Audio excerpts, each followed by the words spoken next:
We ready, Andrea? Managers, y'all good? Well, thank you everyone for being here. We will go ahead and get started so our guests can be on their way. I hereby call this meeting of the City of Hartsville, South Carolina, special City Council meeting of Tuesday, March 4th to order. Members of the public that are here, a couple, thank you for joining us and participating. Would anyone be willing to lead us in an invocation? I didn't think about that with Teresa not here. How about Bishop Blue? Would you do the honors of leading us in an invocation? And we'll follow that by the Pledge of Allegiance and the civility pledge. Our Heavenly Father, again, we come this morning to thank Thee for all Your blessings that You have rested upon all of us at this hour. We thank You, God, for this gathering. We pray in the name of Jesus that Thou will come in and to enable it to be what Thou will have it to be. And we pray that Thou continue to bless our city and bless our mayor and bless our council members in the mighty divine way. Remember the entire department of our city. In the name of the Father and the Son and the Holy Spirit, we pray. Amen. Amen. Thank you, Pastor Bishop Blue. I pledge allegiance to the flag of the United States of America and to the republic for which it stands, one nation, under God, indivisible, with liberty and justice for all. Now, finally, the civility pledge.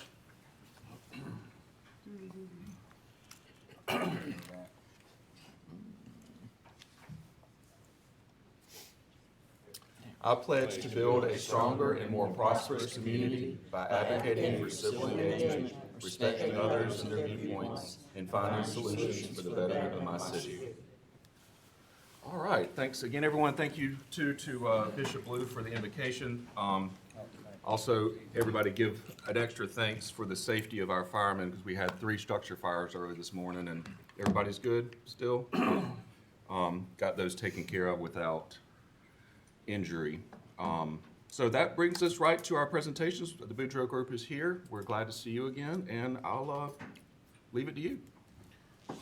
Thank you, Mr. Mayor. Pleasure to be here, and I think we'll start with introductions. There's the 4 of us here, and then 2 that are joining us virtually. Okay. So I just wanted to make sure and let you know. My name is Ryan Bland. I'm a senior planner with Boudreaux, and then kind of kicking off this conversation this morning. Good morning, I'm Melanie Brown, and I'm working with the Boudreaux team. We are focused on housing for the master plan. My name is Samantha Mizell, and I work for Thomas & Hutton Civil Engineering, and we did the planning and engineering for this project.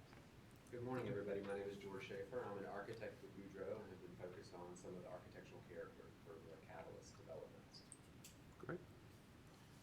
Well, glad to have you. Thanks very much. And then we have Irene Dumas-Tyson and Tripp They're on our Multro screens. joining us online, and I don't know if you all want to kind of just chime in. All right, we'll just keep it moving. Just kick things off, I just want to say it's a pleasure to be back in Hartsville and working with y'all. It's been several years, 2014, since your prior master plan was complete. There was a lot of accomplishments through that process, but as a lot of master plans that get some age on them, circumstances change. You run into unforeseen things like COVID-19, and it's absolutely the right idea to reevaluate the direction of the community every so often. So we're glad to be here and helping you all through that process. The public engagement portion of this was fantastic. We had 3 public meetings, had a crash course of 3 days of meeting with stakeholder group after stakeholder group, and a lot of consistent feedback and honest and open feedback, which was great for this process. The vision that came out of that process is one of one Hartsville. And what that means, kind of distilled down as far as the plan is concerned, is creating a framework by which you can have equitable public and private investment, that you can have a connected community, and then a lot of this begins with kind of the geographic context of it as well, when Hartsville being the city center, the heart of Hartsville. And a lot of what this plan does, it advocates for the city taking care the heart of Hartsville is what makes you unique. It's what people know and love. You know, one of the big things that we go through as part of this is to be able to understand, you know, what's sacred to you as a community, what are important landmarks, and we found that the majority of those fall within kind of a geographic area of the community, again, that makes Hartsville unique. So the city center concept is a thread that or I guess kind of the core of this plan, and that is you have the infrastructure, you have investment already in some of these core areas.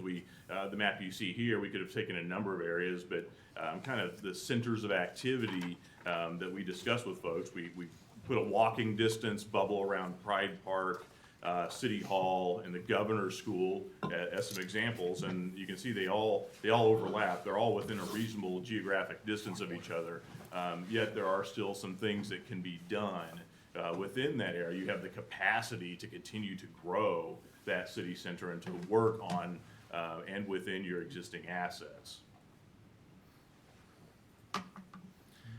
The plan includes the vision and guiding principles, and the guiding principles are just important for the sake of, one, it helps, it keeps pointing you toward that North Star of the vision. So when it comes down to individual decision making, you look at things in the perspective of these guiding principles, like building off of existing infrastructure, having equitable development and allocation of resources, and improving connectivity throughout the community as some of these guiding principles. So when it comes down to it, when you have to make a decision, say, on something that might not fit exactly with the picture, exactly the way it is in your plan, you can go to things like the guiding principles and say, is the decision getting us closer? Are we moving in the right direction toward these principles and toward that vision? And with that said, there are 5 major focus area, I guess, kind of concepts that are covered by the plan. You kind of see them in that petal diagram here. But those are improving connectivity, retaining and elevating the city's regional position. Hartsville does have a regional position. It's a destination for a lot of folks. I want to reinforce that it's all unique. Strengthen the city center, elevate South Hartsville, and improve infrastructure.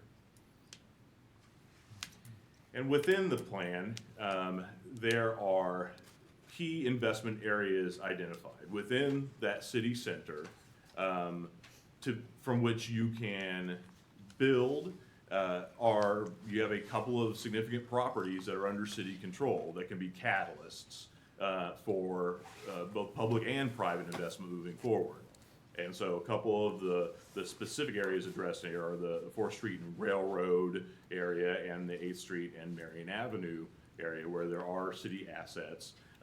And again, you have infrastructure, you have all of kind of the makings of a catalyst project. And so that is, those are identified as key investment areas in this plan.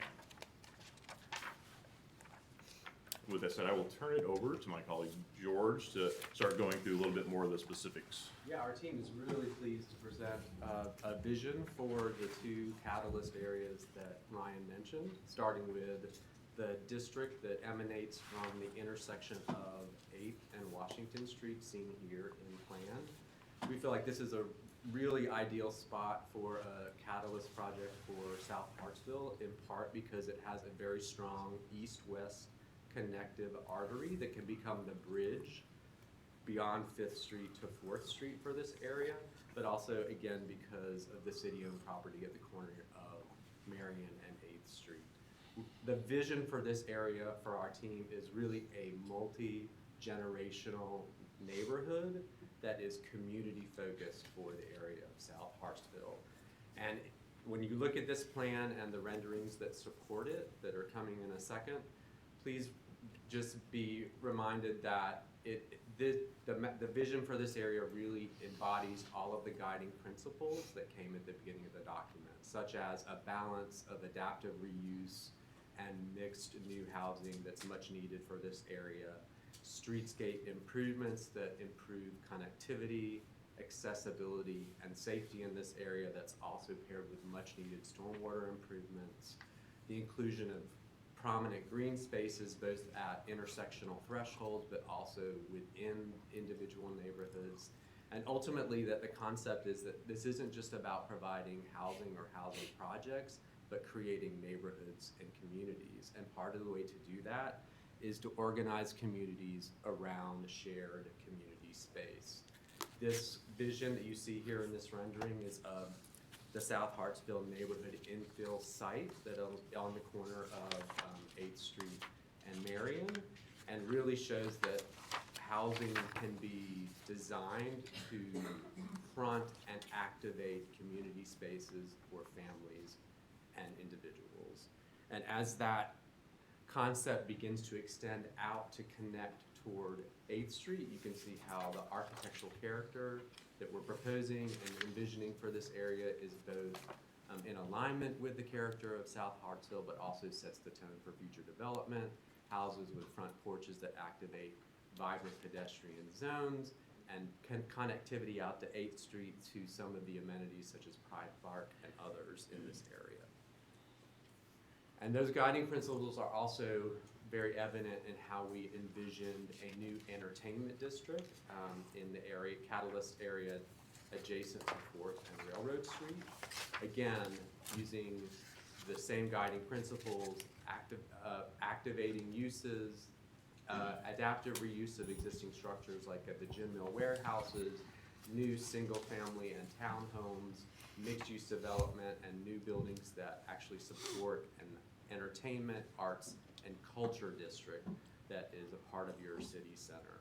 You can see here that most of the development fronts the existing thoroughfares to create lively pedestrian zones with new on-street parking, and then parking protected in the center of the sites, green spaces that provide thresholds into and throughout the area, and again, that really critical, important east-west connectivity that you can see along Lawrence Street here that culminates into a focal node at 6th Street that's envisioned as an adaptive reuse opportunity to activate that node.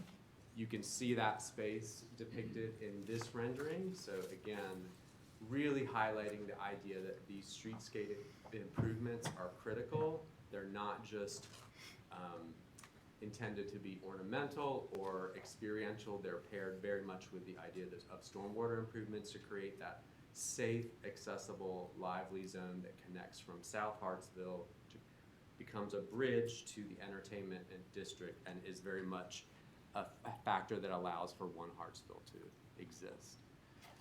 As you enter the entertainment district coming from the downtown area, you can see how the architectural character is envisioned both to speak to the historic nature of your downtown, but also envision the future of this district as well. Buildings that front the street and activate those pedestrian zones, new shared bike and pedestrian pathways along 4th Avenue to create accessibility and safety, architecture that creates third places and active zones, not just at the ground plane, but at every level, and housing as well mixed in. And this character is also visible as you enter from the south on 4th Street into this district.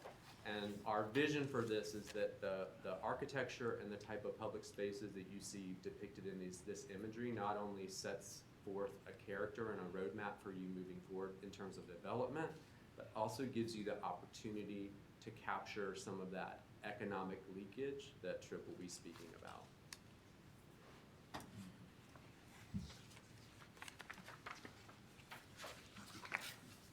So what we did in the economic piece of this was look at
And so some of the key opportunities that we saw.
All right, and I'm gonna talk about complete streets. This is what's gonna tie these great investments in the existing fabric to the places where people are gonna be getting their goods and services, where kids are going to school.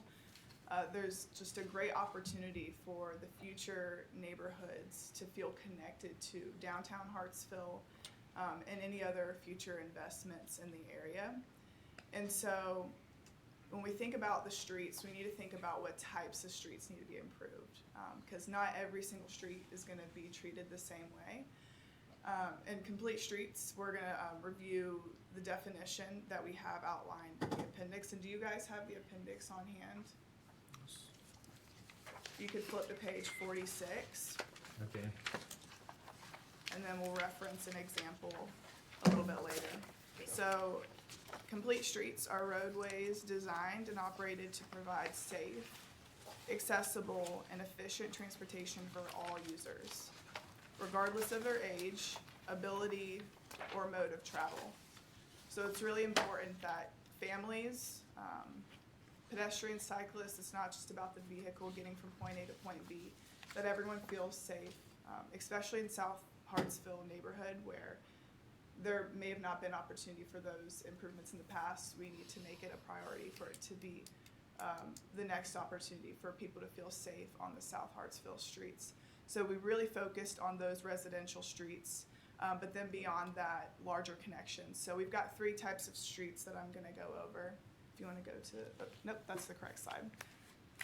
We've got type A streets, B streets, and C streets. Type A are these larger connector streets that we are trying to get from point A to point B, but we need to make sure that those pedestrians and cyclists still feel really safe on those streets when vehicles are traveling at higher speeds. And type B streets are more of the commercial streets that we want to create this vibrant public realm that George was talking about earlier along Lawrence Street, around the 4th and Rail area, into South Hartsville along 6th Street, really focusing on that area as well, bringing back that vibrancy that it once had. On-street parking, landscape medians for pedestrians to feel safe, street trees and lighting, just to create that vibrant public realm. And then we've got the residential streets. These are places where kids and families want to feel safe in the street if they're not in a vehicle. So that might be an opportunity, but also there's other priority areas where there needs to be sidewalks where there's not currently sidewalks. And so an example that I want to flip to is Marion Avenue. I think we'll just have time for one example, but the toolkit that we have outlined in here is to show that what may work for one part of the street is not gonna work for another part of the street, because the street may look different, the right-of-way might be a different width. And so one of the examples, like I said, Marion Avenue, that is gonna be on page 55 for you guys to reference.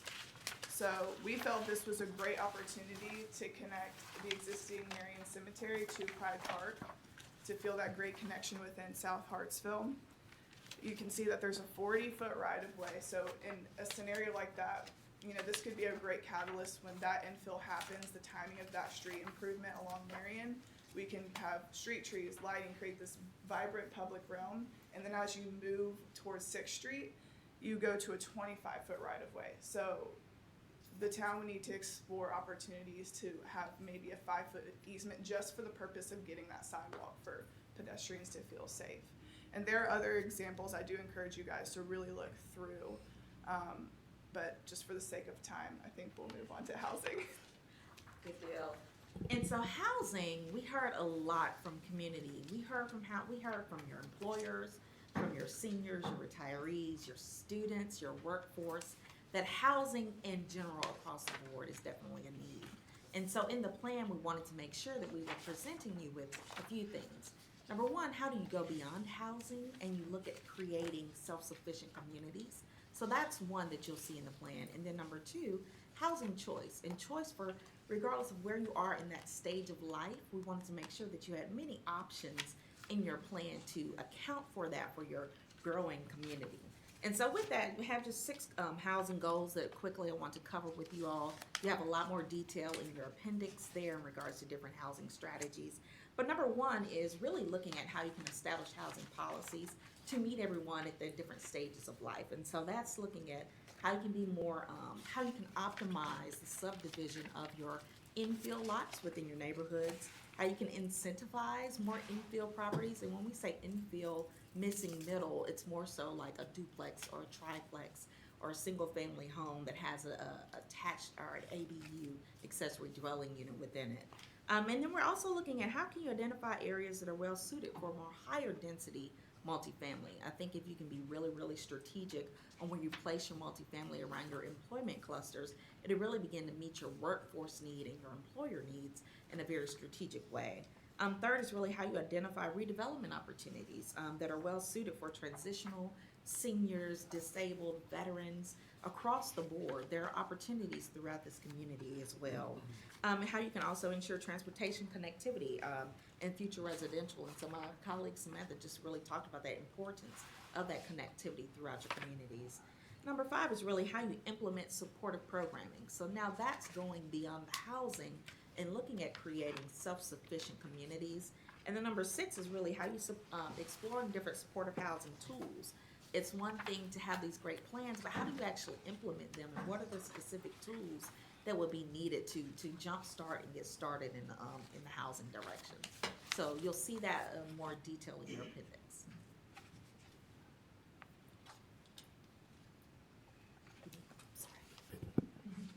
I don't know how far the range of this is. So we also did a bit of a dive into your zoning regulatory framework as part of this, particularly when it comes to housing and housing choices. That is one of the things that resonated throughout the public engagement process, is the need for housing and housing choice, and how that relates to jobs and bringing people to the community to work, and just options for your existing residents. Long-term recommendations would be to do a holistic update of your zoning ordinance and land development regulations for the sake of modernization amongst primarily, but also to add clarity and consistency and to really review your processes. I think a good ordinance and a good approach to kind of look at moving forward is, and this goes with even the short-term recommendations, is to bake into your ordinance clear things that you want out of it, and then make the processes as clear and essentially easy to do for a developer for the types of things you want. So that would be kind of the overarching goal. And then beyond that, building organizational capacity, and that's taking it one step further. That goes more than just having good staff, and you all do have good staff here that are doing a lot of really good things here already. But it'd also be doing things like building like a library of guidance, simple to use things, illustrations for people, developers, your average resident property owner that wants to do something, to be able to answer those questions for them in an easy way. So once you kind of have that set up the way you want it, then you take that extra step to make it clear how you do it. Short-term recommendations, there are several in here for promoting housing choice. You have a cluster development ordinance, which is a really good thing to have, especially if you're trying to protect natural areas and things like that. You want to make that predictable to use. Your multifamily residential density standards are one of the most confusing I've ran across in working in local government. And staff has been great to help walk me through that. But ideally, you wouldn't want to necessarily have everybody have to approach staff to be able to decipher some of those things. Expand clarity for standards for accessory dwelling units. You allow accessory dwelling units. I think it kind of just says you allow accessory dwelling units. So I think some things is just more guidance on how you do it. Again, adding certainty into that process, more people might take advantage of that.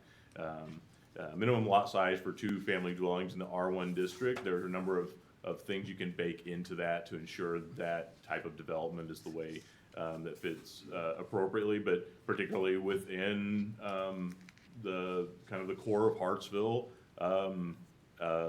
those sorts of dwellings kind of mix in well with residential neighborhoods, and there's ways that you can kind of ensure that through a code that continues to do so.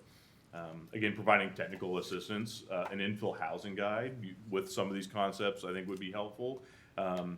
And I have in here institute a standardized pre-development meeting. Your staff will bend over backward to meet with somebody who wants answers to something.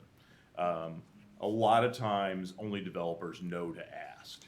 So having an extra avenue that's predictable, you can advertise on the website. If you need to meet with staff about these things, even if it's just a concept, we'll have a time from this time to this time on whatever Friday morning, book a few minutes, come in, and we'll try to, one, that would be efficient for your staff, is to be able to kind of make those more predictable for what they do, but also to make it more accessible for your average resident wanting to do something, or property owner wanting to do something, to be able to ask those questions efficiently. Promote quality development. Your gateways are really important. Considering a gateway overlay district to protect those gateways is something that came up a lot as part of the public engagement process.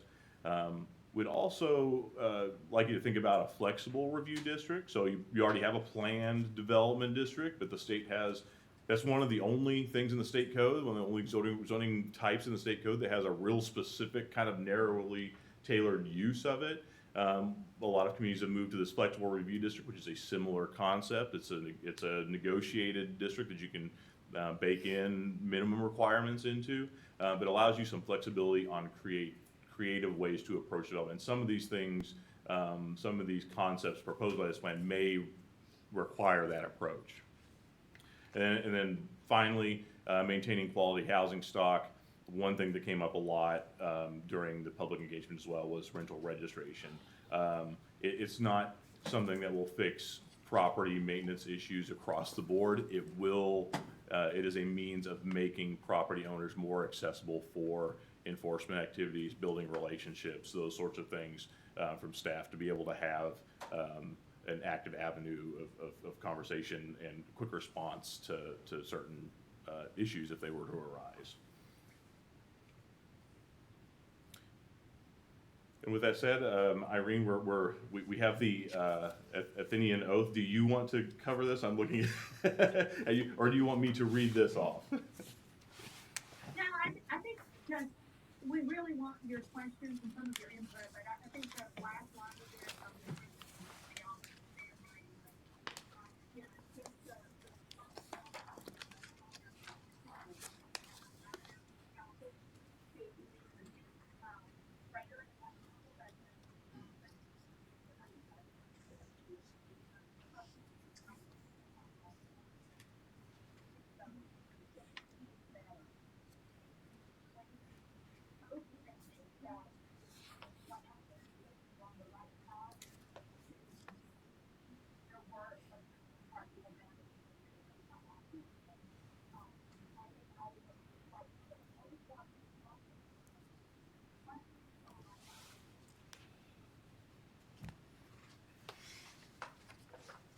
What y'all think? Any questions? I have some comments, but Ms. Mack, yeah, Yes. please go ahead. In your presentation, you're talking about the equity and, how the city, from the city core to South Hartsville, how that's connected. But we did not mention the area as it is. We're trying to get everything to the city core, but we have to get to South Hartsville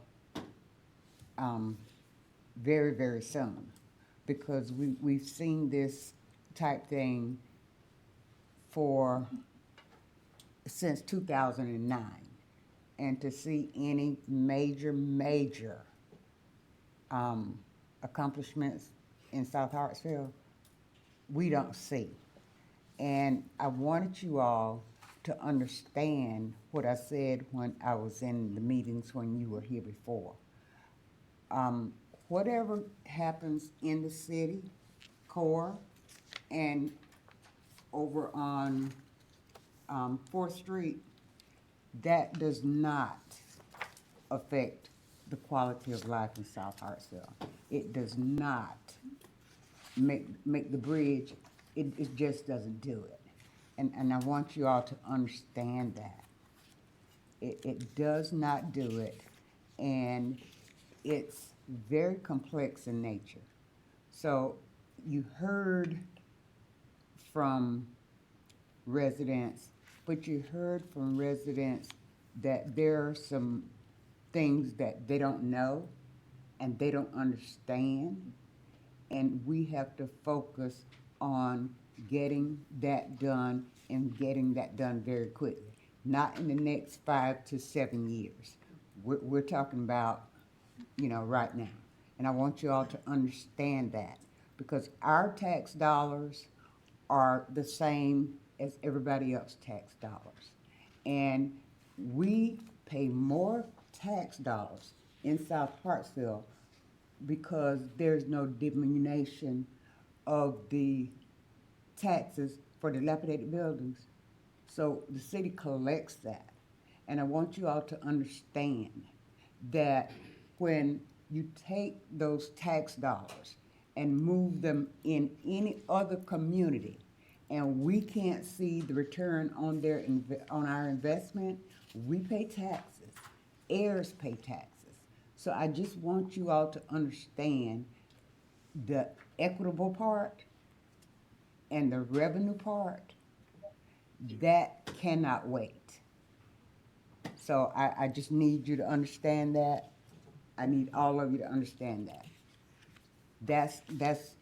I've been doing this for 25 years now, and not wait again. We keep pushing back to, well, the next time, and the next time, and the next time, and that's just not good anymore.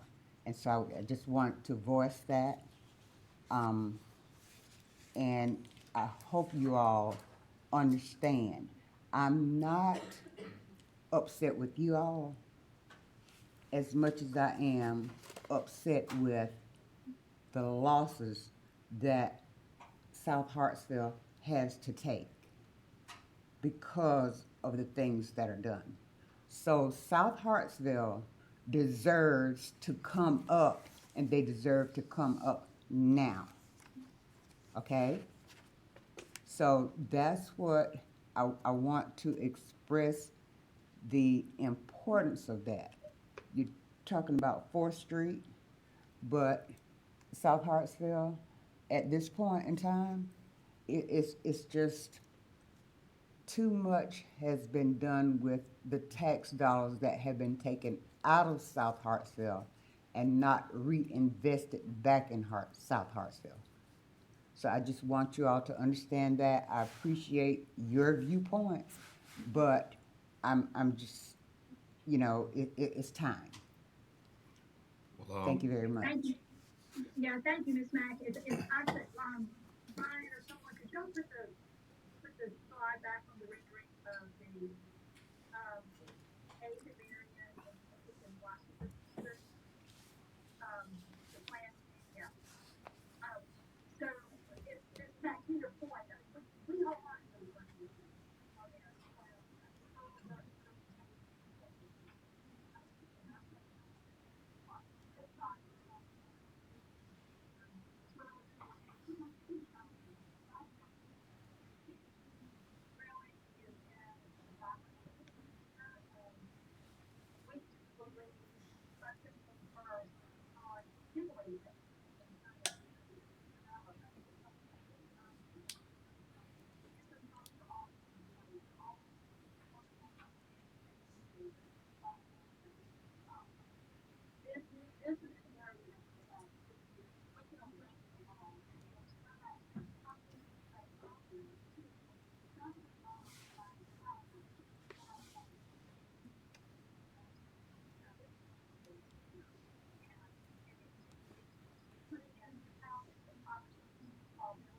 I just want you to understand that there are over 40 streets in the South Hartsville.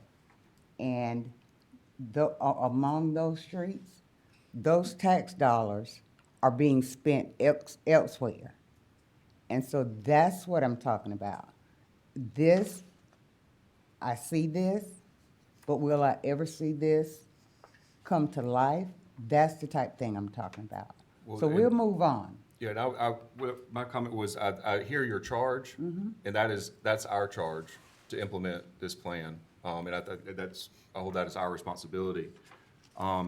Irene, you touched on a couple of things that I had in mind. I really appreciate the breadth of the plan and all that you've included, because while the image you have on the screen now of a rendering or the 3D models are really visually appealing and fun to look at and fun to think about and imagine, but you've included so much more in here in terms of zoning and process and the way we do things, the way we interact with the builders and developers and stuff. So it's a much more holistic approach to not only what we want to do, but how we want to do it. And you hit on so many things that we talk about and we hear about, being business friendly, easy to work with, quick, efficient, consistent.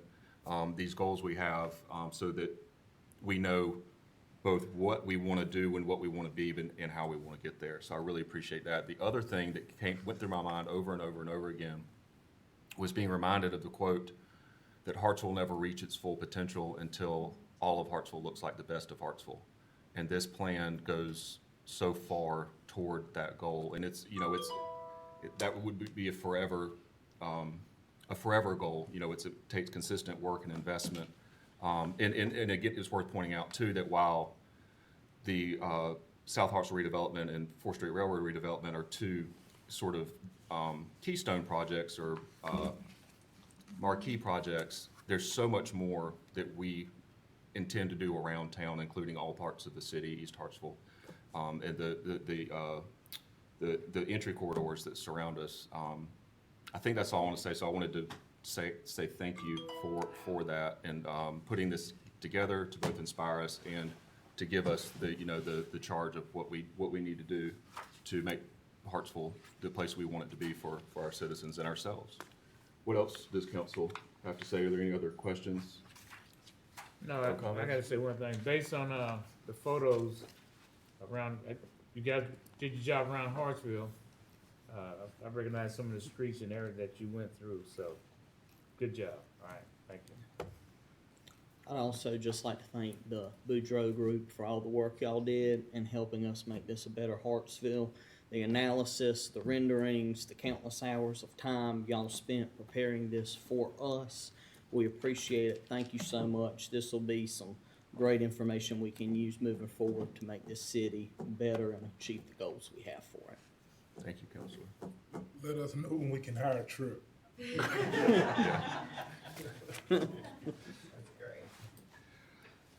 anything else before we move on?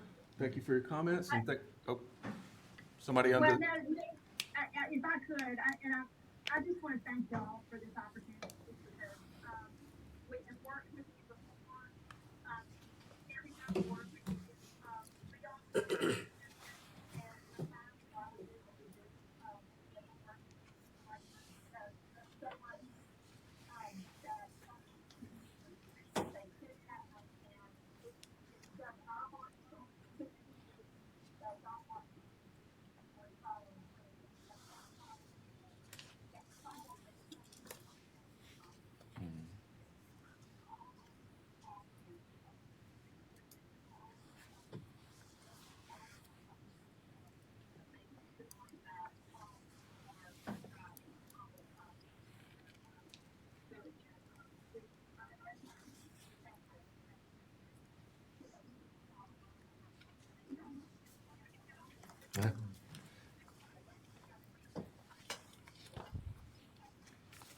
well, you're welcome and thank you. But, Thank you. hearing nothing else, we'll, relieve you guys and, let our next speaker come up. I want to say before anybody, in case some of the audience members want to leave, a reminder that I'll be delivering a State of the City address. It's on Thursday night, no big deal, I'm not nervous about it. But if you'd like to come see me, be nervous and little beads of sweat form on my forehead, it'll be at the Center Theater at 6 p.m. I tend to start on time, so and it should be very quick, 10-15 minutes, and we'll have snacks afterwards. So I hope to see most of you there. Now, back to business. Councilman Brian Braddock is here to talk about a project he's working on. In that area there. Yeah, I know, it's a nice segue. And it's just me, we had missed a couple because of scheduling, so either me, Dee, or Hayden Harrington was gonna be here today, and apparently I drew the short straw or long straw, or, you know, I don't know if I've won or lost yet, we'll see how the response is. So, what we wanna do is we've been trying to diligently come up with a good purpose and idea for the property on Washington Street. Formerly, that was the, First Step, I think it was the First Step School, and which is in that overlay district. This is just an idea, we're looking to really do a micro kind of community, utilizing all the different aspects of that property. You've got a historic, school there, the St. Joseph's School, I think it began it just came up the slide, in 1945, and you know, specifically to be a ministry in that area. I think initially, and talked to Councilwoman Mack, it was to work with African American youth, first with young men, and then it transitioned to be utilized as the First Step. And I think before that, it was the Hartsville Community Action Agency had utilized that property as well. So we have one concept, and we're thinking about some other ones, but really wanted to utilize this meeting today to get y'all's feedback and y'all's thoughts. So one idea that we're looking at is the St. Joseph's Trade School project. St. Joseph's Trade School project is proposed redevelopment of the mission on Washington Street to serve as a trade school, not for what you would think in terms of Florence Arlington Tech or Northeastern Technical School, but more those trades that are a lost art every single day. Carpentry, upholstery, metalwork, bricklaying, cooking, just different trades where we have a generation, for years and years, these were trades that were just transitioned down through families, you know, and Excuse yes, me. sir. I'm looking at your statement on the slide. I went to St. Joseph Catholic School, it wasn't a trade school. No, No, this that's is, what he's talking about turning it into. yeah, Okay. this is to So turn which- it into something. Say, well, which over 1945. Okay, but anyway, go Yeah, ahead. yeah, that was just the Yeah, history that's not of right. the mission, that it was started in 1945 to service the black community, Yeah, and we're in comma into a trade yeah, school okay. campus. that's what we're looking to do, is turn it into, Alright, possibly okay, a good, traditional campus. thank you. But like I My say, not apologies. those hands-on trades that are really missing, that we have a whole generation that's kind of aging out, and we don't have a generation who's coming in, you know, into those, that workforce. And, like I said, mason, chef, baker, auto technician, these are all, also very good paying trades. If, talking to the mayor earlier, if you have a brick, mailbox and someone runs into it and you wanna get it repaired, good luck, right? And, if you do find someone to do it, they're gonna make pretty well to do it. It'd probably be $250, $300, maybe upwards of $500 to do it. And landscaping is another one, where you have good occupations to generate, six-figure incomes for business owners, but there's just no pathway for people to do that. And so what we wanna do, if you'll get to the next slide, is, this was a little bit of history, you know, doing the research, I'm not Catholic, so I didn't know that, Saint Joseph is the patron saint of work. Yeah, he's known as the worker. I don't know if there's any Catholics in the room that could verify that, that's what Wikipedia said. It's gotta be so- true. It's on the internet, it's got to be The true. internet's always right, correct? You know, so it just, it kinda leads to that, and the biggest thing with this property is to capture the spirit of what this property wanted to be utilized for initially, and to keep that heritage and move forward with that heritage. So that's just a little bit of background information. If you go to the next slide. This site already has pretty much all the elements needed for either a trade school, or you could call it a craftsman school, might be a better word that people would understand more. But all the elements, you have classrooms, you have your main facility, you have, you know, plenty of space for what we would want to do is add campus housing. You know, one of the things that was mentioned in the earlier presentation was the need for housing, workforce housing. And so to utilize, what we would like to do is remove building 3, which is a modular building, that could be easily removed off site. 9 represents a playground area, and we would open that up and look to put some high-density housing. I would like to see like some tiny homes in that area, you know, a community, a gated community, a secure community. I have experience in my previous professional role at the House of Hope, developing on a similar site 24 tiny homes on a similar site that had similar amenities. You know, I talked to Daniel, and we've looked at some other PUDs, some other planned urban developments utilizing 2.5 acres and maximizing having anywhere between 20 and 30 units in a small dense area.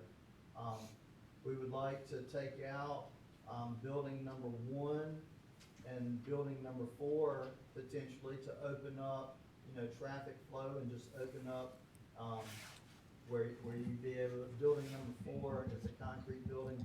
That way where you have entrance and egress, and there wouldn't be any issues there with traffic flow, but really to kind of open up the property as well. And then seeing what types of things that the city could do or assist with, you know, in terms of zoning codes and things like that, to make that possible. You'll get to the next slide. You know, the ask is for economic development incentives, you know, kind of goes in with what y'all are looking at in terms of the redevelopment. Councilwoman Mack, you know, I'm of the same opinion as you. I like now versus 5 to 7 years, or 10 to 15 now. Or 25. Yeah, or 25, you know, I'm good for now. You know, to work out some type of package that makes it, when you're taking that first step into development and you're redeveloping an area, you're at the highest risk. You know, we want to do a public-private development. I have a couple of partners with this property, and so we just want to utilize whatever's available, to mitigate costs. Demolition costs on those buildings. On the street, there's some trees that really kind of block, the property, that, some streetscapes and things like that really kind of open up the property, visually and aesthetically. But from that site, you've got sidewalk from that site all the way to Bowerly Park. It's like the last property, and the first property in a transition area that could really have a big impact. And this is a conceptual idea. Another idea that we thought of was a senior community where you could utilize the church for senior community rec center, and then develop the housing behind that, and then use the classrooms for recreational space or different things for the either convert it to housing. But the biggest thing that we wanted to communicate, that I want to communicate today, is we see this property as the city of Hartsville's property, the community's property. It came to me, through a unique set of circumstances. Initially had a different thought in mind, and then things kind of changed for me professionally, and different things for the other organization. But it's a great property that has all the bare bones, that without even really a heavy lift, you could have that callous property there. But I think that a private gated community with a housing element, wrapped around whatever you use that main school for, is in my mind the best use for it. Either a senior community center, a craftsman school, a community center, a youth center, something that that it gives a place for the community to invest in the folks that would be living in the area behind it. So we're really, open to y'all's ideas and suggestions. This is just a thought that we really felt like met the need of the community in terms of having folks in that industry, in that service industry, and also giving opportunity to people that don't have a path for that opportunity. If you're a bricklayer today, if you do concrete work today, if you're a builder, if you do upholstery work, you can provide very well for your family. But if you go to a senior class in any local high school and you say, anyone in here want to be a bricklayer, probably no one would raise their hand. And if someone did raise their hand, you would say, okay, now how are you going to do that? And if they didn't have a father, uncle, or relative, they wouldn't have any idea how to even go about it. The opportunities for someone with that skill set are tremendous.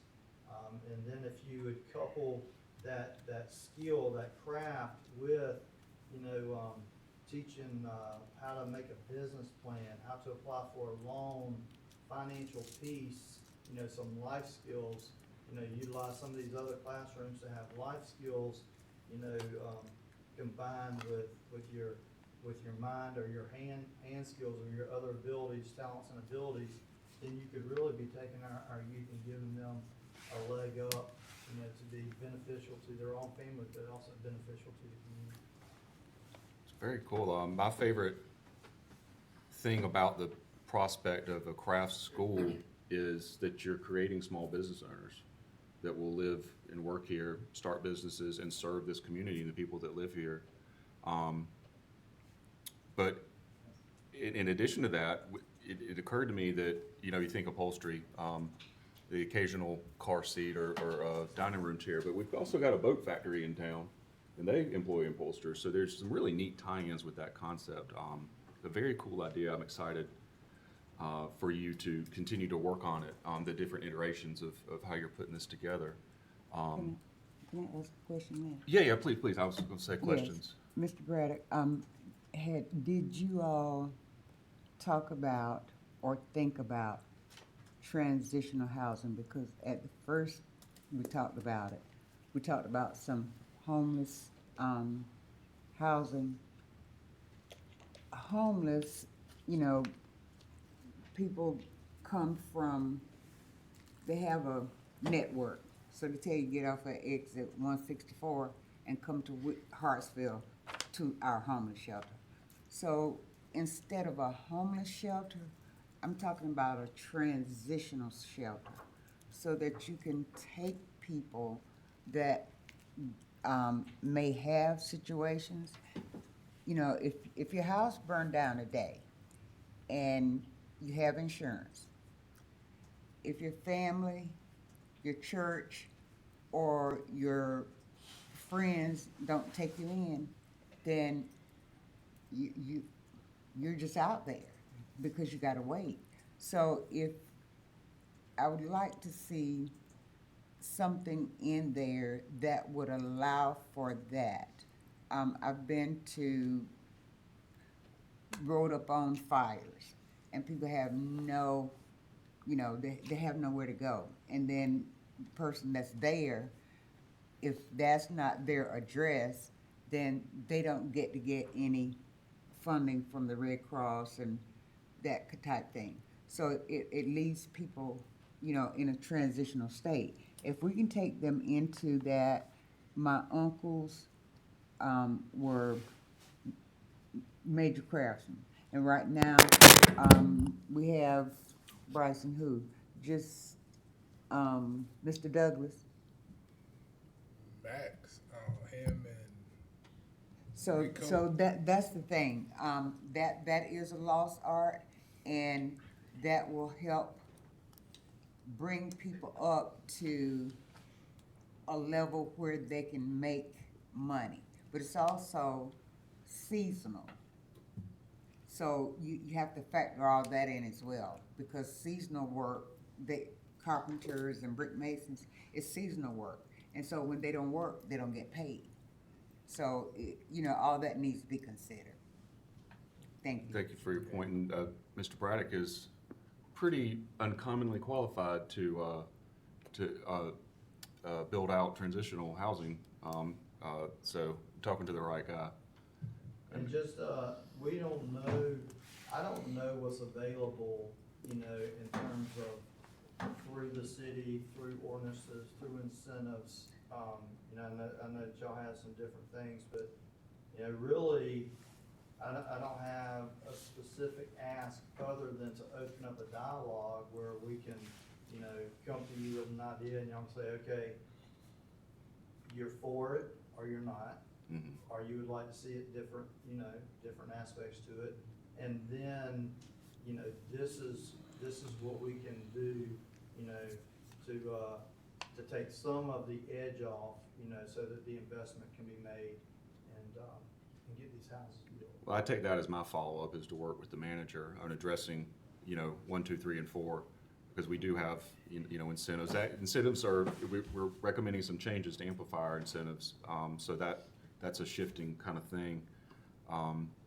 But yeah, I look forward to it. I look forward to being in touch. If there are any other questions from council, we'll move on. Another quick question. Are you looking at having the ability to be able to rehabilitate people? Well, like providing the services that you talked about before? Right, we were not looking to do, you know, a full, kind of like the House of Hope, what the House of Hope does, really that, either that free step to offer a craft school, a trade school that included housing and different elements as a preventative measure for people ending up in a situation, or someone, you know, who has found themselves in a situation, completed a program where they could go to a facility that had the housing, that they could learn a skill to make that next step. To not do what organizations like the House of Hope do, but to either try to work with potentially Trent Hill Center with these children that are coming out of foster care, you know, that aren't, you know, they may not be college or technical school folks, you know what I mean? And when I say that, that's not anything on education or anything like that. You find with a lot of these one of the school, Montessori schools, that, you know, not everyone should go to college, you know. Probably I was one of those, you know, not everyone, you know, has the technical skills to run automation or be an electrician, you know, or something like that. But it may be that, I don't know, growing up, I love to build stuff out of popsicle sticks and whatnot, you know, that there's a place for everyone where the things that they like and the skills that they have and the abilities that they have could be utilized in the best way. And so, yeah, not trying to carve out that, but either head it off at the past or be there whenever they're coming out of a program. Thank you very much.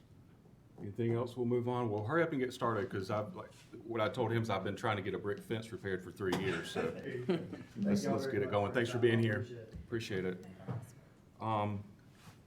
Well, moving right along, on to Mayor. the, Let me excuse for a moment, please. sure. Do you want a quick break before we get Yeah, we'll started? take a little 3-4 minute break if anybody needs coffee or whatever. Hey, It's my presentation now.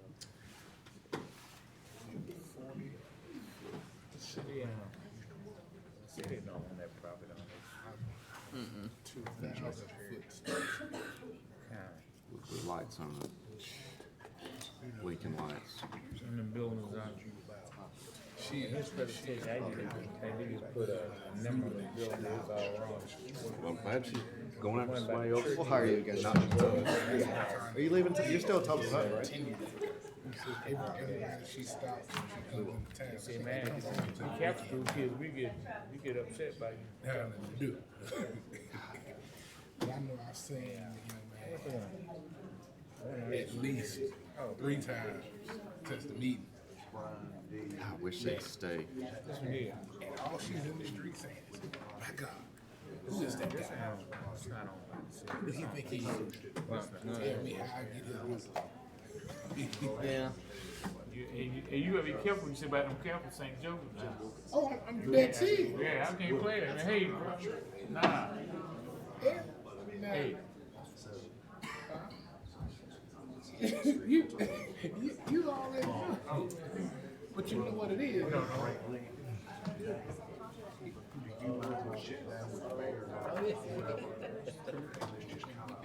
He's fancy. I'm moving. I said, now that was the plan. Yeah, I'm doing really well. Getting around good. I'm still about 100%, but get better every day. And that's all I can ask for. The Lord's been good to me. I don't know about that. Come on. How you doing? Staying out of trouble. Not really. I know, it's been a while. I'm finally back out and, You know how it goes. yeah, into society. You know how it goes. I'm back. I can't. How far have you made it now? You're driving. I got a bedroom for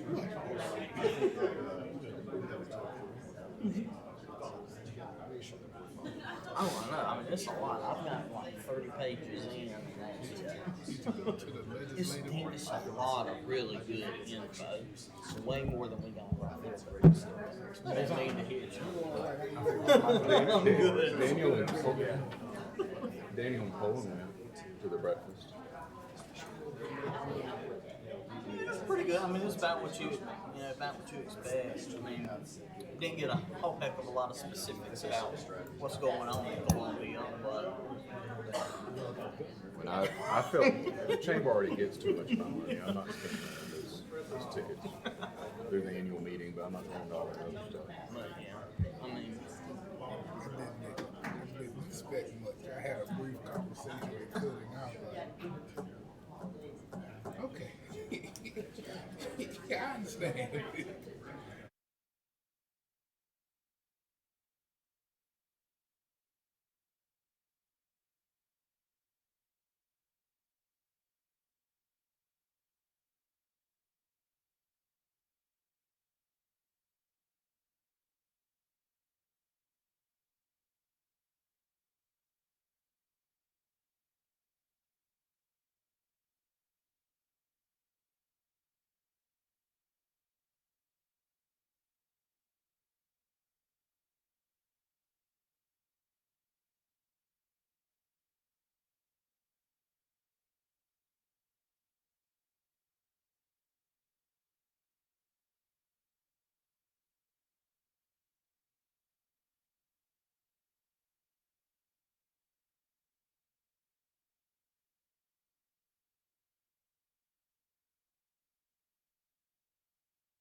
Everybody.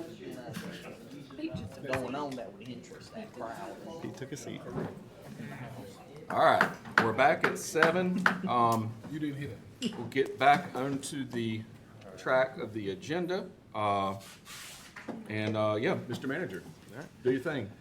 I will. So, first of all, I wanted to thank again Boudreaux and also the team, Sharon, Matt, Brenda, assisting with everything with the Boudreaux group. It was a lot of hours on us as well. And I'm very pleased with the results. I would say it's about 95% complete. And so once we've kind of tweaked those last things you guys want to see in the plan, the goal is then to send it back in, get it adopted as a full one, and then we will post this thing for the master plan to be available for everyone to do and start handing it off to developers, handing it off to everyone in town to make part. So that's kind of the goal for the master plan.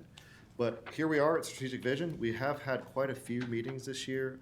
We did change, do an earlier one so we could talk about some state appropriations. So this is really getting into some of the pre-budget conversations. I want to start, if you go to the next slide, I think I included this because we had it last time. But this again is our 4th strategic plan. We've done one every single year since 2021. We did name last year's Harts Vision 2025, and this one is named Harts Vision 2026. How'd you come up with that? It's a bit of a stretch. I wordsmithed it. So go to the next one. Next slide. Again, our goal with this, as with anything, is to make sure that we are passing our budget with the goals that come from this conversation and other conversations. The big one is, again, as we were talking about, implementing that master plan. There's a lot of actionable items in there that we need to address and take care of. And then lastly, we want to make sure that we are completing the American Rescue Plan projects that we're going through. Next slide. And this is them. So this is all the money that has been obligated for the ARPA. This is $3.8 million worth of projects. As you can see, we are nearing completion or starting completion of almost all of them at this point. The big one was the master plan. That one being done is the catalyst to go back and revisit now 4th and Railroad and South Hartsville. With that engaged, we now have the tools and the data needed so I can start doing the projects that we've been talking about, but I need the master plan to be completed for that. Another big milestone is the downtown lighting. We've been talking about this quite a bit, and it's dealing with the trees. We have a meeting this Thursday with our downtown merchants to get their input on what they'd like to see going on downtown. That's the first step. And then we'll be to take the rest of that money that we turned $100,000 into about $180 because we got a $100,000 grant with a 20% match from ourselves. Friday, exactly what I said. You keep saying I want it to be Thursday. Friday morning, excuse me. Thank you, Matt. And then some projects that are happening right now. Campbell Street, as you guys obligated, that's already being repaved this week. It should be done soon, so we can start seeing what we've done on Marion Avenue and also Green Lawn, which are projects that are getting done right now. Police Department, the grant federal appropriation is in progress right now. It's a $10 million request from the federal government that we're asking for assistance with. Christmas lights, we're getting ready to go on that. And then as you can see, the parks, pickleball was already done. Pride Park is actually starting demolition tomorrow, and it's going to be about a 3 to 4 week process to get an entire new playground at Pride Park. We've done some immediate improvements there with some of the trees, but we need to do some more work in there as well. Dan. Garrison's Place is still ongoing. Yes, ma'am. Yes, on Pride Park, have you put the other things that we talked about in there? That was, if you recall, that was $450,000 for playground equipment. It was $150 per park that we kind of obligated at one point. So that's just for the playground equipment and some enhancements around there. The other items we're talking about are going to be included in next year's budget, is the plan. All right. Cameras are moving through. We are still waiting on some last minute SCDOT and Duke permits. I went ahead and put it's at 85%. We have some, we're working through those issues, but the main issue we run into with some of the older cameras is the point-to-point internet system that works off our towers. We have to get that fixed before we can really get all the cameras in swing. But the cameras are up that are new, already installed, and we're waiting on some installation going forward. But as you can see, we're making our progress through the ARPA funds, and we do anticipate to meet all the guidelines to be done by 2026. Again, that would be $3.8 million that we've invested. And one of those, especially the SCIP grant money, that was $1 million to turn into $8.5 million. So we really turned 3.8 into almost, $10 million or more. So we're very excited about that. Just want to give you guys an update. Any questions on this? Yeah, I was gonna ask if Councilman Braddock and I could get laminated wallet-sized versions of this, so that when somebody asks us, what are we doing? we can I put it could in print the you an face. 11 by 17 to carry Okay. around. I think that might be easier, but I mean, that's what we're doing. That's where Yeah. that money went, and that's what we're doing with it. I'm pretty proud of all that. Next slide, just want to kind of talk about what we've done this year. This year alone, we've secured another $2 million of grants. That is, the big ticket items were the multi-use path right along Washington Street, which was awarded. As with Councilman Braddock from Florence, some of those issues might be taken up by that and fixed with it. Some trees issues that were on the right of way. But then also what it does is this was a key element that came out of the master plan, connectivity. Also, the biggest one we have now is, of course, the second biggest one is the grant award for the EPA. The brownfield assessments are going on. We already had our first meeting. There's more planned. And the goal there is to get, allow for commercial assessment of property to see if there's anything that can be mitigated, but with the use of that money. And then just a slew of other things, another SRO. We've had, of course, we were able to work with the senator and get a former senator to get the long-awaited running track monies. The tennis courts and the walking trail monies are here. So that's what we're working on going forward. And of course, Marion Avenue and the cemetery and Green Lawn. All right, next. All right, so what I did do is I asked council to submit, and my staff to submit goals for this upcoming year. And really kind of went into a few different categories. Next. And this is what council's minds were. This is what I got from thank you again for those who submitted. But basically, we're talking about surrounding community growth, housing, property management, code enforcement was a big one. Safety, beautification, and public spaces was another one. And then economic development and future planning came out loud and clear. All right, next. So for community growth and public services, one of the biggest things that we've been looking at this next year is how do we have to start growing. We need population to sustain our ongoing costs and whatnot. We want to make sure that when we're reaching out, new housing has come in, can we capture some of that growth? So annexation is a huge kind of ticket item for this upcoming year. Cities do this in a number of different ways. Water and sewer is the biggest one. So when you extend out your lines, you have either immediate annexation to get that service, or you have annexation covenant signed to do that. Also, communication with our citizens. I'll be talking about later, we did a soft launch of our new website, but something else a little more direct and intuitive, especially with the way AI is working now. A 311 style communication system is something I think could be really beneficial for our citizens. And then go right into communications of solid waste and recycling improvements. We had to have a lot of shutdowns this year because of different severe weather patterns and also just our normal stuff. And shockingly, people didn't know when to put their trash out. So we need to work on ways to communicate that better. All right, next. We've talked about this quite a bit. The dilapidated structures throughout South Hartsville, throughout different areas. We want to ensure that our process is going forward and that we're reviewing our process before to make sure that we're doing the right things to get those properties properly assessed when something goes wrong. We have a demolition assistance program, which is, I think, a valuable asset that we continue to fund. But we want to make sure that ongoing costs are not being tacked on to things that can make it problematic for the landowner going forward. Same thing with land use. One of the suggestions from the master plan is for a community land trust, which I think is a strategy and a tool that the city can help you to help manage those abandoned properties and help manage that better. And then going right into our codes and code enforcement. We want to make sure that it's enacted consistently, fairly, and to the best practices across the city.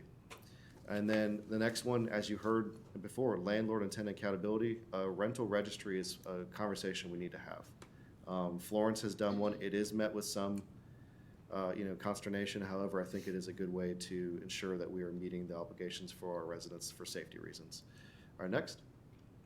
Fire and codes. I think this goes without saying. South Carolina is really going through some rough stings right now with fires. Strengthen our outdoor burning regulations is a code recommendation. Also addressing the abandoned vehicles. Next is getting into an anti-litter program.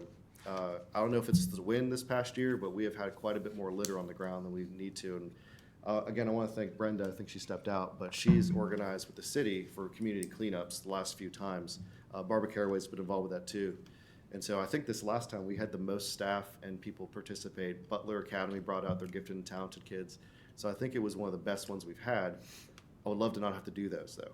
That's the plan. The goal is to not have litter around the city. So we need to look at our litter enforcement going forward. And then Pride Park revitalization was one that came up with public spaces, which is ongoing right now. All right, next. All right, so that was real rapid fire. Any questions on any of this? Yeah, I just wanted to, not so much a question, but add to the last slide. I have had people approach me about gun buyback programs, which I'm not convinced on, but somebody else was actually, Bishop Blue suggested a no questions asked gun take-in program that would cost us next to nothing, and I'd like to explore that. I don't know if it would get a ton of weapons, but it would get some, and I think that's meaningful without a whole lot of investment on our part. The second one, something else to do with that last slide. Can you Go back to last slide. Or zoning or the other one? Oh, the trash pickup, yeah, that Yeah. was great. Mhm. I'd love to, until, if and when the problem is gone, I really would like to do more of those and do them all around town, have them move. I agree. And, get different volunteer groups involved. Butler Academy had a huge turnout. They did. Sunoco has brought a really big group before too. Yeah, no, I agree. I think we can do it in different places. Now, my staff has cleaned up, for instance, Hartsville Crossing needed some attention, so we took care of that. You said Hartsville Crossing? Hartsville Crossing had an issue. We sent our staff out to take it. So, and a lot of you are dealing with SCDOT right away, so we are allowed to work in it. But I think that I would love to see more community things. It is a endeavor on us to tend to it because we are picking up the trash as well, and it is a kind of it takes staff away from doing other jobs, but I think it's worth it. Yeah. So. And not every week, but Yeah, and every and other we week is could, what you want. like, use vans, like, get a van to take, to another site. Sure. Yeah. Because that's what we Or did, PDR. that's always what We've we had did. great success at Pride. We've Yeah. had, that's a great idea, but we have a great success at Pride, but I think the next step is to move to another location. cool. Well, thank you. Okay. Okay. All right, let's move on to kind of the meat of what we're talking about. And we've already, as you saw, we have the master plan. You have the 77-page appendix that has much more of the details that we're talking about here. As you review that, you will see that there are many tools and suggestions for short-term, long-term goals. But to reiterate, we do not want this to be a plan on the shelf. We have too many of those already sitting there. I can point to 3 other studies that have been done for just South Hartsville. We have a 2014 master plan that's talked about a lot of this stuff still. And so we are back in 2025 trying to get these things done. So that is the kind of the endeavor and initiative. I think that this plan, in contrary to the 2014 plan, does have more actionable items to help implement. One of the things I wanted to kind of talk about, just kind of dive into a bit of what we're seeing though, that I think is already starting to work towards what the master plan is all about. Next slide. So one of the key things about the master plan was the data they proposed about what is the city actually seeing in terms of growth. If you guys were all aware the 2020 census was not very favorable to many areas. The PD most alarmingly showed a loss of population growth. We're not seeing that on the data that we're showing. So when you look at permits, we tripled almost the permits we did last year for residential new starts. Those are homes. So in 2023, we did 23. In 2024, we did 63. 8 have already started, and we have more planned. So we're seeing, to match what the population projection is in the master plan, of 8,500 residents in about by 2035. And that's not going to be like a 200 a year type situation. It's going to be a ramp up as growth this year because the data is showing that there is a tremendous pent up demand for it. And then going on to the next slide. And I wanted to highlight this too. This has been one of the biggest deterrents to some of our economic growth. Y'all take a picture of that last slide and this one on your phone to show people. Yeah, that's what I can print it by 30 by 50 if you like. Are we gonna be able to get this, Yes, ma'am. I wanted to have you guys have a chance to look at it first, Right. and then I'm going to be posting this. And once we have the master plan done, the master plan we post on our new website. all right. So this is the crime stats, and this is something I'm tremendously proud of. This to me is one of the biggest impacts we've had this past year, and I really owe it to the police and and fire for assisting. But police really put in motion solid plans to reduce crime, and so the numbers speak for themselves. We've lost, it's been a 10%, almost 10% reduction in violent crime, 30% in property crimes. We've seized 32% more firearms. We're doing more traffic stops. We are out there visible doing things, and it's working. And so this is something that I think we need to be very proud of, because when we're talking about, when I go to a developer, I go to talk to somebody about bringing a business here or relocating something here, our crime stats are one of the first things to look at. We have other stats to look at, but this is stuff we have the ability to touch. So this is for the city of Hartsville. This is for city limits. This is not Darlington County. That's right. And 70% of our crime roughly originates in the county. Another aspect in here that is not talked about, but we have been working on for the last almost 3 years, is that joint task force that was just announced by the sheriff yesterday, I believe.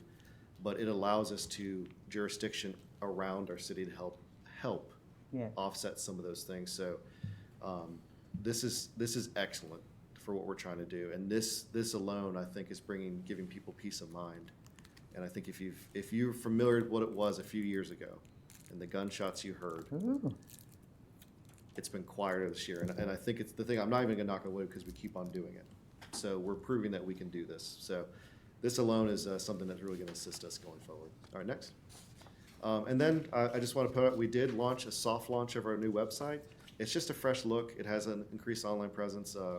We are trying to make, of course, a better user experience, and we do have a citizen service request feature planned that should work in tandem with that 311 system that we're planning. And I invite you guys all to look at it. Please, if you notice an error on it, because it is a soft launch, we're not officially doing the digital ribbon cutting yet. But if you see something, let me know, and we can address it. All right. So this is what I think really the kind of the crux of what today can really be talking about, is those key investment areas we're talking about. And Ms. Mackey, I agree. We need to look at what South Hartsville can be looked at. We have 4th and Railroad, which is city-owned property. There is another identified area that's at 40 acres plus I think it's about 90 acres that is ripe for development on 4th Street. 4th Street's where all the commercial wants to go right now. So how do we kind of make sure that we're spreading the wealth across the city? But in that master plan are key strategies to address each of these. And so my recommendation is to let us do the work that is being suggested, is to let us dive in there and to develop South Hartsville and redevelop South Hartsville, initiate the housing programs to assist with the dilapidated housing currently going on, assist with identifying key locations where we can make a difference. The Lincoln Village Old Project, that is currently ongoing. You guys worked with the Conley Development Group. We hope to hear back on that by this fall, which is coming faster. It's already March. Coming faster than you can believe. And so with that started, it starts to make real visible changes in an area that needs it. Bringing up that the floor, raising the floor for everybody. At the same time, we need to look at we do need to look at 4th and Railroad. It's being looked at. The area surrounding it's being looked at. The data now suggests that we can support the things that we want to support. And so it's something that we need to grab hold of and finally get done. It's been a long project going. I think the master plan is an opportunity for us to kind of do a fresh step, a step away from the previous kind of attempts on that property and start fresh on it. So again, the plan itself, and again, I invite you guys, please review through it, has the strategies to address each one of these issues, or each one of these opportunities. So any questions on any of those things and what we're kind of the general direction we're looking at? And I went real quick because I know we have lots to do, but go ahead.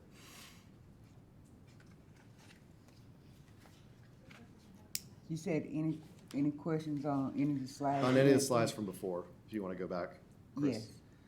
Go back to the one that has about the taxes. Okay.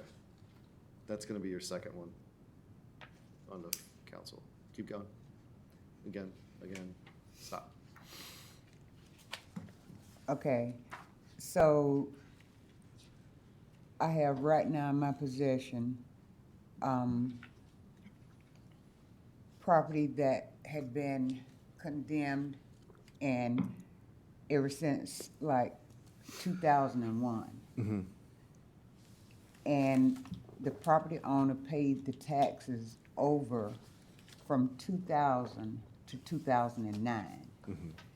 And he was charged, for this. And it appeared like it was a lien, but it was not. Right. And what happened was, people come in and take an heir's property for pennies on the dollar. That property, across from Jerusalem, it was 11,000 and some odd dollars. Right. Okay, it was purchased for, the city took, because there never was a lien. But the city removed that without talking to someone that knew about that. And then they turned around and sold that property for $10,000. And if we were gonna do that, if we were going to, not have the taxes be there, Right. then that property should have been donated to Jerusalem Baptist Church. There's several properties that we're seeing throughout the town.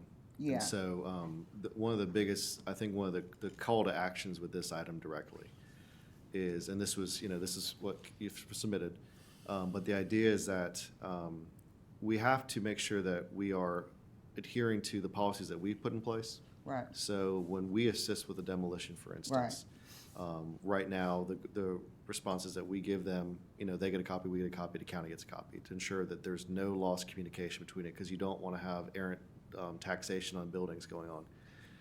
And we're reviewing to make sure that our records are up to date on that. The second portion to that is that we do need to look at, we are working with the county. So the county is the key component for a lot of these things with the land, with the commissions and the tax sales, because again, they are the taxing agency within the Darlington County. A city-run land forfeiture commission is possible if the county does not feel the need to set up a land forfeiture commission. The city is able to do that themselves. Yes. And this is to assist with properties that are sitting in limbo. And so it is a great way for the city to assist Yes. property owners and heirs property owners who are kind of caught in this situation where they don't know what to do. And the same thing can be said with the land trust. We're trying to establish, with the land trust is right now I would call it more of a land bank. So we do have city-owned properties throughout South Hartsville and throughout the town, but they're not doing anything for us. A land trust is one that actually works where you're starting to help people generate generational wealth by allowing them to work on a property, to live on a property and work, and basically it's kind of a dual ownership. The land trust owns it as well as the resident, and they can pass it on to the proceeds onto a family member or even the house. But the land trust works in tandem with that. That's one of the recommendations in the master plan, to set up a land trust to address these things directly, so that these issues would not be missed and not be handled. So I think that it sounds like that is the best course of action specifically for this area, and it's something that I fully intend to put in place. Yeah, because I just, when we went out on the, The tour of PDRTA, or? no, when we went out on the cleanup, Right. I saw some condemned building signs from 2017, 2015. Sure. Okay, some people, slick investors, they know how to do that. They go and zero out their property and only play on the Sure. land. But the International Property Maintenance Code states that if you're doing rehab for a property, it needs to be done within a 2-year time frame. Right. Sure. Not 15 years. And that's what we have to change in codes to Yeah. be able to advance forward. Because they're flipping, and the air is, we can make contact with the air, but we gotta put it in a position where the air does not lose out, because when you look at these properties, they've gone all across the nation. Well, and I think, looking through these, suggestions from council, there's nothing in here that I see that can't be implemented. within a reasonable time frame to get these things done. We've already started with some of the nuisance ordinances, and then strengthening our codes enforcement. We have a new fire chief who is assisting in looking at housing and getting into houses to assist. And I think that the best opportunity is just eyes on it. And so I think we're making the right moves to address these things. Yeah, that we can landlord go and forward. tenant accountability. That's right. That's very, very important. And that's gonna take a significant push by council. That is a serious conversation to have about a landlord, about a rental registry. The city has tried it 3 times in the past. It has not seemingly gotten to traction. So it's something that we need to look through and really weigh the pros and cons. I think there's things that we can address immediately now, though. And so these are not, again, things to set on the, for next, I'm not waiting for July 1 to enact some of these things. Some things I do need council to submit or change ordinances on, but some of these things are just policies and how we approach things. So I don't see anything in many of these suggestions that isn't doable. So that's where I want to put them up. What I would like you guys to do is you'll have a copy of this, review it. If you see anything you'd like to call it, otherwise I'll be moving forward on these initiatives, if that makes sense. Yeah, that fire code, the call we had. Absolutely, yeah. And these are repeat offenders. Right. And, I called about it and they came out. But how long was that ago? About 3 weeks or so before? Just about, yeah. Everything else got started? Right, yeah, And as the weather warms up, that's what people do. sure. And so if we change that ordinance, we change that no burning period. Right, understood. Ms. Mack, if you would, let's move on, 'cause my stomach's Okay. grumbling. Okay, let's go on to the next thing. I believe the next slides I just have, which are going to be for your review, because there's quite a bit of words on them. So I had departments submit their goals. These are very much in line with what we were attempting last year and doing last year. For instance, police's was to start working on crime. One of the things to highlight, though, I want to talk about is the creation, again, of the Business and Professional Services Department. It's just a renaming, but it is return of that one-stop shop. So something that we heard loud and clear, throughout this process is that people would like to see a return to permitting, building official, and zoning under one roof, and business licensing. So that's what we have done. So we are bringing that back in-house under Brandon Brown's leadership. We're very excited about him doing that. And then it should allow us to then have a more engaging conversation about what other services we need to enhance and mitigate. All right, but I'd ask you to do is just read through those. This is something that is departmental wide. We will be baking these into the budget as we go forward, again, as suggestions, which we're starting our budget meetings tomorrow. So as you read through these, keep in mind that this is what their suggestions. These may not come into full effect because there's requests for additional staff, but that has to play out in the budget process. But largely, as I said, the idea for this year's strategic plan, if you go back to the very beginning, the 3 goals.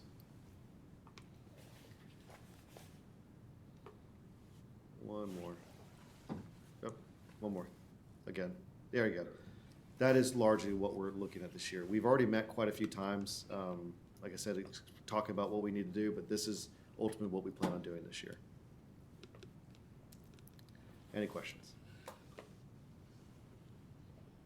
Thank you for all the work you put into it. Okay. All the staff. Yeah, I'd like that you took the information that we want to work on and actually put it before us so that we can continue in that direction and not have it, a little bit and then stop. Sure, yeah. Ongoing. See, we're finishing the things we started. Yes. And I think the biggest deal, of course, was last year, if you look at that, we set out to do a master plan, and we did it. And I think the thing about the master plan I just want to highlight is the amount of community involvement cannot be underscored. That's the buy-in that you guys need to get these projects done. So you have champions out there who are assisting with this. So the next step is that the Planning Advisory Committee is going to be getting a copy of this now that you have it. They're going to have a chance to look at it too. But really, at this point, we're just getting into some cosmetic issues I want to look through. And when you have that buy-in, that's when these projects can really start happening. So I think it's that really can't be underscored, the amount of, I think we interacted directly with over 100 people in town who cared enough to come out and volunteer their time. But then we also had the public meetings too, where people just came out to listen to what we were saying. And so I think it's a testament to the citizens who want to participate in this, governing exercise of what we're doing here. So that's all I have for the strategic plan. Very good. Anything else from council? No, sir. It's a lot, but we'll be getting this sent to us so we can dig into it later. Yep. All right. Thank you, thank you. Now we're just moving on to the regular agenda. Yep. I think it's me again. Yep, these are manager updates. All right, Thank you. I will go through these fairly quickly, because we have some business to address. So airport update, we are looking at, I'm gonna be bringing it to you guys soon, at a request for proposals for an FBO contract. We are talking with the FBO right now, although I want to discuss in more detail with staff about what that recommendation will be. And so we'll be moving forward, so don't be surprised when you see that coming up soon, and I'll be sending out a report on that later. Eagle Scout project update. Gorham, we're working with our resident, one of our resident Eagle Scouts wants to do a pretty ambitious project we're very excited about. It is that stage in Bury Park. She is doing, I think, an amazing job about getting funding. However, there are some asks that we're looking at, so I'm going to be evaluating those things that we're talking monetarily and seeing if there's anything that the city I'd feel comfortable recommending for you guys to spend. That will come up in next week's agenda if we have something, but it's not going to be the full report because there's certain aspects of it that I think need to be funded elsewhere. But I just wanted to give you a heads up on that as well, and you'll get an email about what that kind of project schedule looks like. Any questions about any of those two? All right, and then as the mayor mentioned, we have a State of the City this Thursday, March 6th. I'll be in the audience, not up on stage, which I'm very excited about. And then a reminder, we have a Hartsville joint legislative dinner, March 31st at 6 p.m. The city council, we are hosting this year. So what I'd like you guys to do is send out any topics you'd like to discuss, recommendations to Andrea, so that we can make sure we have kind of a program put together. I will not be there. I had a pre-planned vacation going on, so I'm sorry I'll be on a cruise. So I apologize.